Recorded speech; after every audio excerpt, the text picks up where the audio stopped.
सियासत में दगाबाजी एक बार फिर से हो सकती है। एक बार फिर से धोखा तेजस्वी खा सकते हैं। दरअसल ये बातें हम इसलिए कर रहे हैं क्योंकि तेजस्वी यादव को 2024 के लोकसभा चुनाव में हेलीकॉप्टर पर मछली खिलाकर दोस्ती की गीत गाने वाले दोस्त अब धोखा देने की तैयारी कर रहे हैं।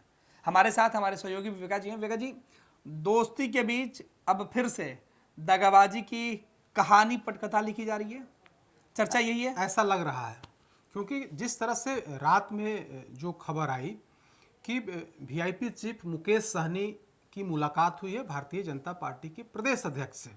प्रदेश अध्यक्ष भाजपा न तो इसे स्वीकार कर रहे हैं न खारिज कर रहे हैं। मतलब स्पष्ट है कि दोनों के बीच मुलाकात हुई है और यह चर्चा काफी दिनों से चल रही थी। हम लोगों तक भी यह जानकारी आई थी कि मुकेश सहनी कभी भी भारतीय जनता पार्टी के नेताओं से मिल सकते हैं क्योंकि वे नेतृत्व के संपर्क में हैं। और रात में जब मुलाकात हुई और आज खबर जो है सामने आ गई है, हम लोगों ने अपने दर्शकों को यह खबर बताई है कि रात के घुप अंधेरे में भाजपा के प्रदेश के अध्यक्ष दिलीप जायसवाल और मुकेश सहनी के बीच मीटिंग हुई है। और मीटिंग में बिहार चुनाव ही फोकस था कि बिहार चुनाव में अगर आप हम साथ आते हैं तो हमारे एजेंडे को स्वीकार करेंगे या नहीं करेंगे। यानी कि दोनों नेताओं के बीच जो खबर है, जो सोर्सेज जो बता रहे हैं वो यही कि दोनों के बीच मुलाकात हुई है। बात अभी पूर्णतया बनी नहीं है लेकिन बीजेपी लेने के लिए तैयार बैठी हुई है।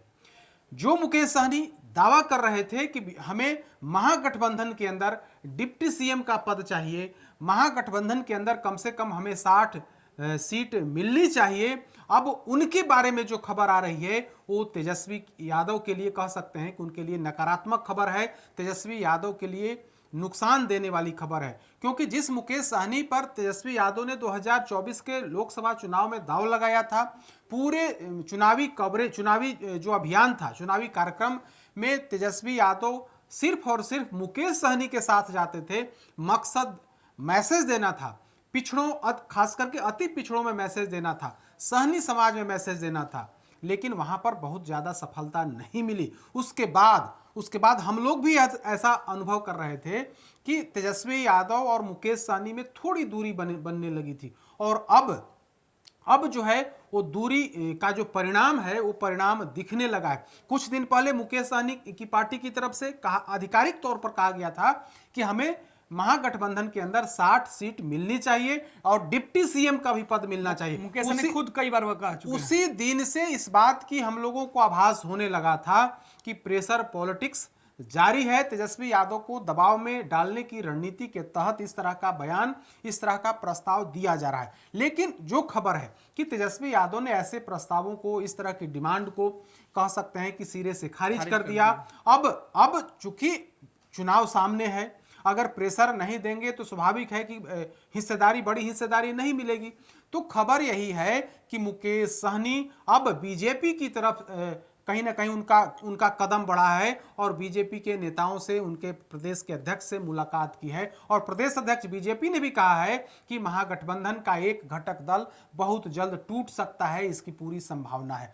तो कुल मिलाकर के कहें तो 2024 में जो साथ लेकर, जिस नेता को साथ लेकर चल रहे थे, अब कहीं ना कहीं उन पर क्वेश्चन मार्क लग गया है कि वे कितने दिनों तक महागठबंधन के अंदर रहेंगे। हालांकि आज प्रेस कॉन्फ्रेंस में मुकेश सहनी ने कहा है कि हम क्यों मिलने जाएंगे भाई दिलीप जायसवाल से। हाँ, इस तरह की कहीं कोई बात नहीं। यानी कि जिस तरह की खबरें हैं, जिस तरह की खबरें निकल करके सामने आ रही हैं, उसका उन्होंने मतलब खारिज किया है और मुलाकात की बात को नकार दिया है। लेकिन और साथ ही उन्होंने यह भी कहा है कि इस तरह की बात इसलिए करी जा रही है कि मेरे नाम पर चिराग पासवान और जीतन राम मांझी को कर्टेल, यानी कि उनकी सीटों में कमी की जाएगी। मेरा हवा दिखा करके, मेरे नाम को बेच करके बीजेपी इस तरह की बात अपने सहयोगियों के प्रति करेगी। तो ऐसा मुकेश सहनी का आरोप है। जबकि जो पुष्ट खबर यही है कि मुकेश सहनी भाजपा के संपर्क में है। अब भाजपा पर निर्भर है कि वो लेती है, स्वीकार करती है, अस्वीकार करती है, मुकेश सहनी की जो डिमांड है उसे पूरी कर पाती है या पूरी नहीं कर पाती है, या बीजेपी नेतृत्व जाने। लेकिन खबर यही है और यह पुख्ता खबर है, प्रमाणित खबर है। जेडीयू सोर्सेज से भी जब हमने आज जानकारी ली तो उधर से भी यही जानकारी आई कि हाँ, वे एनडीए के रास्ते पर बढ़ चले हैं और वे कभी भी एनडीए के अंदर शामिल हो सकते हैं। और जहां तक सीट बंटवारे की बात है तो 2020 के विधानसभा चुनाव में जब तेजस्वी यादव, जैसा कि इन्होंने कहा था कि तेजस्वी यादव ने हमें मेरे पीठ में छुरा घोंपा, मेरे साथ धोखेबाजी की, हमें एक सीट भी नहीं दिया। हमें याद है मौर्य एक पटना के एक होटल में प्रेस कॉन्फ्रेंस हो रहा था, उसमें ही उन्होंने बगावत कर दिया था और वहां से उठ करके, जिसमें तेजस्वी यादव समेत तमाम घटक दल के प्रतिनिधि वहां पर मौजूद थे, उसमें बगावत करके उठ करके चल दिए थे और सीधे तौर पर आरोप तेजस्वी यादव पर लगाया था और वहां से उठ करके चल दिए थे। आरोप यही लगाया था कि मेरे साथ धोखेबाजी, मेरे साथ नाइंसाफी की जा रही है और मुझे एक भी सीट नहीं दी गई है। तेजस्वी यादव ने कहा था कि हम इनको देख लेंगे, यानी कि एक भी सीट देने से तेजस्वी यादव ने इनकार किया था। तब ये भाजपा के खेमे में चले गए थे और तब सुशील मोदी नेतृत्व कर रहे थे और उन्होंने अपने शीर्ष नेतृत्व से इनकी मुलाकात कराई और भाजपा ने अपने कोटे से 11 सीटें मुकेश सहनी को दी थी। उसमें से कई अपने नेताओं को इनके टिकट पर चुनाव लड़ाया था और 11 में से इनके 4 विधायक जीत करके आए थे। यह 2020 की स्थिति थी। अब 2025 है। 2025 में क्या फार्मूला होगा, क्योंकि एनडीए के अंदर भी जो घटक दलों की संख्या बढ़ते जा रही है। उस समय चिराग पासवान तो साथ थे नहीं, अब चिराग पासवान भी साथ हैं, कुशवाहा जी भी साथ हैं। तो ऐसी स्थिति में घटक दलों की संख्या बढ़ गई, अभी 5 है। अगर मुकेश सहनी आते हैं तो यह संख्या 6 हो जाएगी। तो वैसी स्थिति में 2020 का फार्मूला तो इस बार लागू नहीं ही होगा। इसमें इनको समझौता करना पड़ेगा। अब उसमें मुकेश सहनी तैयार होते हैं या नहीं होते हैं यह उन पर है। लेकिन और इसी बीच एक और खबर आई है कि भाजपा की तरफ से कह दिया गया है कि आपको 7 सीट से अधिक नहीं दी जा सकती। यह बड़ी जानकारी निकल करके सामने आ रही है कि बीजेपी ऐसा प्रस्ताव दी है कि अगर आप एनडीए के अंदर आते हैं तो आपको अधिकतम 7 सीटें दी जा सकती हैं। और दावा यह भी किया जा रहा है कि माने ऐसा प्रस्ताव दिया जा रहा है कि आपको एक राज्यसभा, आगे चल करके एक राज्यसभा की सीट दी जाएगी, लेकिन वर्तमान में आपको 7 सीट से अधिक नहीं दी जा सकती है। ऐसी खबर बीजेपी सोर्सेज जो विश्वस्त सूत्र हैं वे यह बता रहे हैं कि मुकेश सहनी को 7 सीट देने का प्रस्ताव भाजपा की तरफ से है। अब इन पर निर्भर है कि ये स्वीकार करते हैं या अस्वीकार करते हैं। चूंकि अभी तो दावा है कि हम 60 सीट पर चुनाव लड़ेंगे, ये हमारी पूरी तैयारी है। अभी महागठबंधन के अंदर डिप्टी सीएम की डिमांड कर रहे हैं। अब एनडीए के अंदर तो ऐसा नहीं होगा। एनडीए के अंदर पहले से 5 बड़े घटक दल वहां मौजूद हैं और आप नए घटक दल के तौर पर अगर आप वहां जाते हैं तो निश्चित तौर पर आपकी जो 2020 वाली जो डिमांड वो तो पूरी नहीं होगी। उसमें 11+1 एमएलसी तो 11+1 था। इस बार तो ऐसी स्थिति होनी नहीं है। अब क्या होगा आगे, लेकिन बात कुछ बढ़ी है। आरजेडी को भी लगने लगा है, तेजस्वी यादव को भी लगने लगा है कि मुकेश सहनी हमें गच्चा दे सकते हैं। तो इसकी भी वो लोग अपने स्तर से तैयारी कर रहे हैं। कल उन लोगों की भी महागठबंधन की बैठक है जिसमें कांग्रेस, वाम दल, भाकपा माले, अब उसमें मुकेश सहनी भी जाएंगे क्योंकि अभी तो महागठबंधन के पार्ट हैं ही। अभी दावा कर रहे हैं कि हमारी भाजपा से कोई मुलाकात नहीं हुई, कोई बातचीत नहीं हुई, कहीं कोई ऐसी बात नहीं है, तो वे शामिल होंगे। लेकिन कुछ ना कुछ तो बात है जिससे तेजस्वी यादव भी समझ रहे हैं, बीजेपी भी समझ रही है, क्योंकि बीजेपी के नेताओं से तो इनकी मुलाकात ही हुई है। हम लोगों तक भी यह जानकारी आ गई है। तो कुल मिलाकर के कहें तो अभी चुनाव में 4-5 महीने का समय है, लेकिन तोड़ फोड़ वाली जो राजनीति है वो शुरू हो गई है। अपने हिसाब से राजनीति वाली जो बात है कि हमें उधर जाएंगे तो ज़्यादा मिल सकता है, इधर आएंगे तो कम हो सकता है, तो वो सब कुछ गुना हिसाब किताब लोग कर रहे हैं। इसी कड़ी में मुकेश सहनी के बारे में जो खबर है हमने अपने दर्शकों को बताई कि किस तरह से अब बीजेपी से इनकी नज़दीकी जो है वो बढ़ने लगी है। वेका जी, गठबंधन की बात करें तो फिलहाल महागठबंधन में मुकेश सहनी शामिल है, कांग्रेस और लेफ्ट की पार्टियां हैं राष्ट्रीय जनता दल के साथ। एनडीए के अंदर बीजेपी जेडीयू का मुख्य गठबंधन है, उसके साथ जीतन राम, चिराग पासवान, कुशवाहा जी और उपेंद्र कुशवाहा। और इसके अलावा अगर मुकेश सहनी आते हैं तो गठबंधन का फॉर्मूला एनडीए का जो है वो एक तो बड़ा होगा, दूसरा महागठबंधन की स्थिति 2020 वाली हो जाएगी। बिल्कुल। तो क्या लगता है कि मुकेश सहनी जो 2020 में एक मंत्री वो खुद बने रहे हैं, बाद में उनकी पार्टी तोड़ ली गई, वो मंत्रिमंडल से भी उन्होंने इस्तीफा दे दिया, तो वो अगर वो सिनेरियो होता है इस बार फिर से, तो मुकेश सहनी अब सावधान होंगे क्योंकि तेजस्वी यादव तो पहले से सावधान है कि इन पर भरोसा नहीं किया जा सकता। बीजेपी के लोग कितना भरोसा करेंगे? देखिए, बिल्कुल भरोसे की बात तो है। 2020 में भाजपा इनको साथ लेकर के चुनाव लड़ी। इनके 11 में से 4 विधायक जीते, खुद एमएलसी बने, भाजपा कोटे से ही इन्होंने मतलब विधान परिषद पहुंचे और नीतीश कैबिनेट में मंत्री बने, पशुपालन मंत्री। उसके बाद विवाद बढ़ने लगा, इनकी ज़्यादा डिमांड होने लगी। उत्तर प्रदेश जाकर के योगी सरकार को ललकारने लगे, झारखंड जाकर के अलग राग अलापने लगे। खास करके उत्तर प्रदेश जाकर के इन्होंने वहाँ के मुख्यमंत्री योगी आदित्यनाथ मोदी सरकार के खिलाफ मतलब अपना शक्ति प्रदर्शन करने लगे। इसके बाद बीजेपी को लगा कि इनसे अलग होना चाहिए।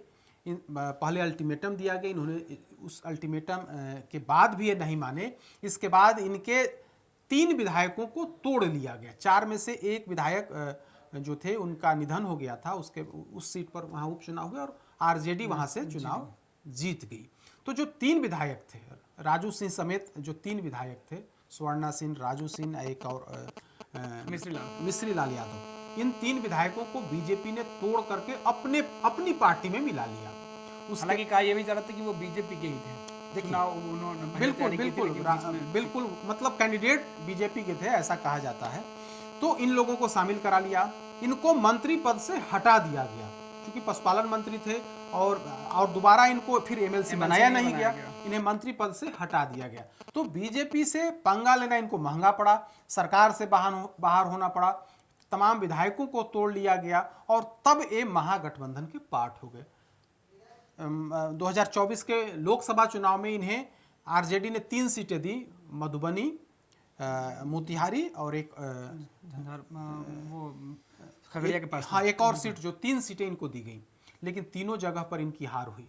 अब 2025 है, लालू प्रसाद यादव, तेजस्वी यादव समझ रहे हैं कि अगर मुकेश सहनी साथ होते हैं तो कितना लाभ होगा, मुकेश सहनी साथ नहीं होते हैं तो कितना लाभ होगा, दोनों अपना मतलब कितना नुकसान होगा। तो दोनों नफा नुकसान तेजस्वी यादव भी देख रहे हैं, इधर बीजेपी भी देख रही है। बीजेपी को लगता है कि मुकेश सहनी को हम साथ ले लेंगे तो पूरा मैसेज चला जाएगा कि देखिए पूरा सहनी समाज मेरे साथ है। वैसे दावा बीजेपी करती है कि पूरा सहनी समाज मेरे साथ है, लेकिन एक चेहरा मुकेश सहनी है, अपने समाज अपनी जाति में इनकी पैठ है, इसे इनकार नहीं किया सकता है। तो बीजेपी को लगता है कि पूरा अति पिछड़ा अगड़ा तमाम जो जातियां हैं, एमवाई को छोड़ दिया जाए तो तमाम जातियों को गोलबंद करके हम चुनावी मैदान में उतरें ताकि हमें ज्यादा से ज्यादा सफलता मिले। क्योंकि इन लोगों ने इस बार लक्ष्य तय कर लिया है कि हमें 225 सीट जीतनी है। 2010 में जितने विधायक आए थे उससे ज्यादा विधायक इस बार हम लोगों को जिताना है। तो बीजेपी जेडीयू इस कोशिश में है, इसीलिए चिराग पासवान की हर बात को बीजेपी स्वीकार मान रही है। तो किसी घटक दल को बीजेपी नाराज करना नहीं चाहती है। यही वजह है कि अब मुकेश सहनी पर डोरे डाले जाने लगे हैं कि मुकेश सहनी को अगर हम साथ करा लेंगे तो -MY जितने वोटर्स हैं, जितनी जातियां हैं, उनके वोट को हम अपने पाले में कर लें। तो अब उसमें एक नेता बच जा रहे थे, मुकेश सहनी। तो मुकेश सहनी को साथ लेकर के तेजस्वी यादव को पटखनी देने की रणनीति पर बीजेपी काम कर रही है। अब इसमें कितना बीजेपी सफल होती है, मुकेश सहनी कितना सफल हो पाते हैं, मुकेश सहनी अपने हिसाब से कितना डील कर पाते हैं, यह समय बताएगा। लेकिन अब तेजस्वी यादव भी यह समझ रहे हैं कि 2020 में जिस तरह से महागठबंधन छोड़ करके मुकेश सहनी भागे थे, आने वाले समय में किसी दिन यह खबर आ सकती है कि मुकेश सहनी ने महागठबंधन छोड़ दिया। बिल्कुल, बहुत बहुत धन्यवाद विवेका जी। तो मुकेश सहनी बिहार के सियासत के वो उभरते हुए राजनेता हैं जिनके शुरुआत पर ही विवाद उठे थे। इनके भरोसे पर अमूमन सवाल उठते रहा। अब देखना है कि मुकेश सहनी के इस नई सियासी समीकरण चाल से एनडीए के साथ साथ महागठबंधन को कितना फायदा और कितना नुकसान होता है, क्योंकि इस बार चुनाव के पहले मुकेश सहनी की एक चर्चा ने सियासत को गरमा दिया है। पनोरमा ग्रुप, जो सोचता है वो करता है, आपके अपने सपनों का आशियाना। ये लो मुंह मीठा करो, आज मैंने अपना जॉब छोड़ दिया, अब हम पूर्णिया वापस जाएंगे। जॉब छोड़ दिया है? मतलब ये घर कैसे चलेगा, हम करेंगे क्या और माँ बाबूजी क्या बोलेंगे? इसलिए मैं एक और मिठाई का डब्बा लाया। अपने बिजनेस के लिए लोन अप्रूव हो गया। अरे लोन अप्रूव हो गया वो तो ठीक है, लेकिन पूर्णिया में हम रहेंगे कहाँ? अपना घर भी तो नहीं है वहां। इसलिए तो एक और मिठाई का डब्बा अलग से लाया हूं। हमने पूर्णिया में घर ले लिया है, पूर्णिया के ई होम्स पैनोरमा में। पूर्णिया में पैनोरमा ग्रुप लेकर आए हैं ई होम्स पैनोरमा। बड़ा घर, आलीशान जिंदगी और अत्याधुनिक सुविधाओं के संग। अरे अरे, अब क्यों मुंह मीठा करवा रही हो? क्योंकि हम घर वापसी जो कर रहे हैं। घर वापसी की खुशी पूर्णिया में ई होम्स पैनोरमा के संग। E homes panorama, luxurious lifestyle redefined.